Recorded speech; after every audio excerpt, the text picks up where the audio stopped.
কাবাব লাভারদের জন্য দারুণ একটা দোকানের সন্ধান নিয়ে আমি চলে এসেছি, যেখানে আমি আর Mariska first time kebab try করলাম। Hello everyone, welcome back to my channel Rupsa's wonder. আশা করি এই ঝড় জলের মরশুমে সবাই সেফ আছো। আগের ভিডিওতে তো তোমাদের দেখিয়েছি যে আমি আর মরিশকা অ্যাক্রোপলিস মলে ঘুরতে গেছিলাম। মলের ঠিক পিছনের রাস্তাতেই রয়েছে বাডি বাইটস বলে একটা অসাধারণ কাবাবের দোকান, যেখানে তোমরা কাবাবের সাথে অন্যান্য ফুড আইটেম যেমন চাউমিন, মোমো এগুলো সবকিছুই পাবে।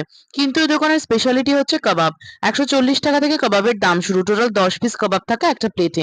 আমরা 170 টাকা দিয়ে একটা মিক্স কাবাব প্ল্যাটার নিয়েছিলাম, যেখানে চিকেন টিক্কা কাবাব, রেশমি কাবাব, হরিয়ালি কাবাব সব ধরনের কাবাব কম্বাইন্ড করা ছিল। দুর্দান্ত জুসি ছিল চিকেনটা, সাথে অসাধারণ টেস্ট। যারা আমার মতো ঝাল খেতে ভালোবাসো তারা কিন্তু চিকেন টিক্কা কাবাবটা অবশ্যই ট্রাই করো। এছাড়াও আজকে আমরা অ্যাক্রোপলিস মলের শপার স্টপের ওয়ান পিসের কালেকশন দেখেছিলাম, যেগুলোর দাম ছিল 3000 টাকা করে। এটার বড় ভিডিও আমি আপলোড করে দিয়েছি, অবশ্যই দেখে নাও, তাহলে ডিটেলসে জানতে পারবে। ভিডিওটা ভালো লাগলে লাইক করে দিও, চ্যানেলটা সাবস্ক্রাইব করে দিও।